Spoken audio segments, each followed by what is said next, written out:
ગીર સોમનાથમાં વરસાદથી ભારે પ્રભાવિત ખત્રીવાડા ગામે ન્યૂઝ કેપિટલનું ગ્રાઉન્ડ રિપોર્ટિંગ। 48 કલાકથી ગામ સંપૂર્ણ સંપર્ક વિહોણું રહ્યું। 48 કલાકથી ગામમાં અવરજવર બિલકુલ બંધ। ગામની ચારે તરફ માત્ર પાણીનું સામ્રાજ્ય। ગામમાં આવવા જવાના તમામ રસ્તાઓ બંધ। છેલ્લા 24 કલાકથી ગ્રામજનો ગામમાં જ રહેવા માટે મજબૂર બન્યા।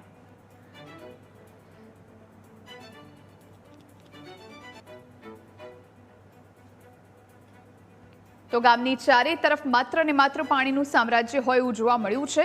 ગીર સોમનાથમાં ભારે વરસાદના કારણે આખું ગામ પ્રભાવિત થયું છે। આવવા જવાના જે તમામ રસ્તાઓ હતા એ પણ બંધ થઈ ગયા। દ્રશ્યો પણ જોઈ રહ્યા છો।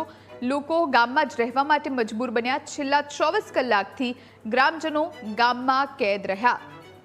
જો કે તંત્ર પણ તુરંત કામે લાગ્યું અને લોકોને સલામત સ્થળે ખસેડવાની કામગીરી કરવામાં આવી છે। ખત્રીવાડા આ ગામ કે જે ભારે પ્રભાવિત થયું।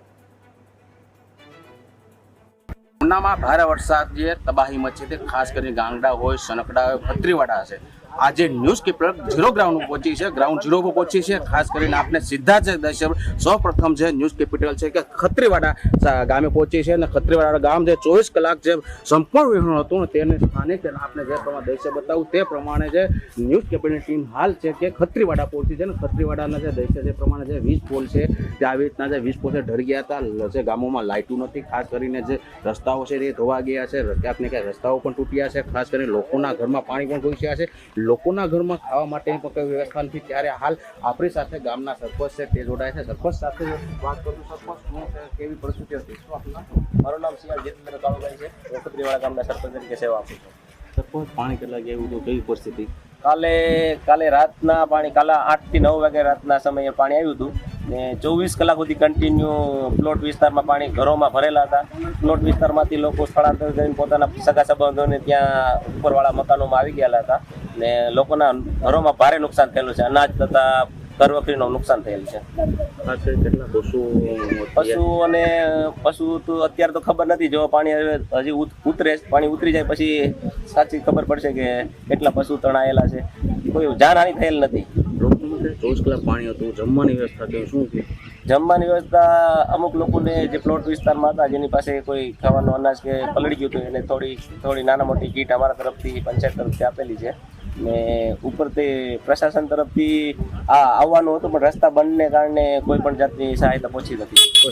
સરકારી તંત્ર પહોંચ્યું હતું કે સરકાર તંત્ર મામલતદાર સાહેબ કરતા પેલા પીડબ્લ્યુડી સાહેબના ફોન આવતા હતા, સનકડા સુધી તે લોકો આવેલા પણ હતા અને રસ્તો બંધ હોવાના કારણે કોઈ પણ પહોંચી નથી શક્યા।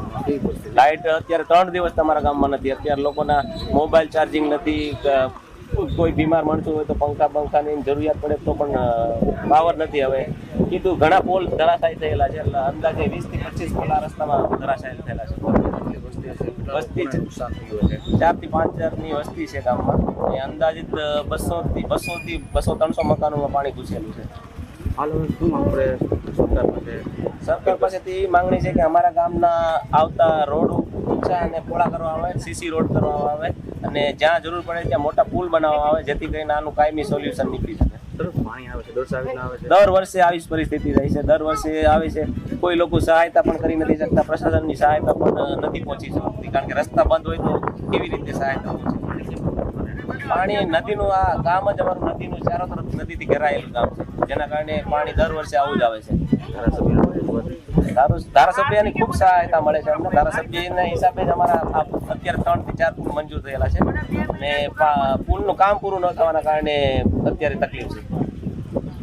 આ હતા ગામના સરપંચનું કહેવું છે કે હાલ અમારા ગામમાં તો બહુ મોટી તકલીફ છે, ત્યારે હવે સરકાર વહેલી તકે આવે અને લોકોને સહાય કરે તેવી સરપંચનું પણ કહેવું છે। ને હાલ જે તંત્ર અહીંયા આવે ને જે લાઇટ છે 3 દિવસથી તે પણ લોકો અંધકારમાં છે, ત્યારે હાલ હવે તંત્ર અહીંયા આવી અને કામગીરી કરે તેવી સરપંચની માંગ છે।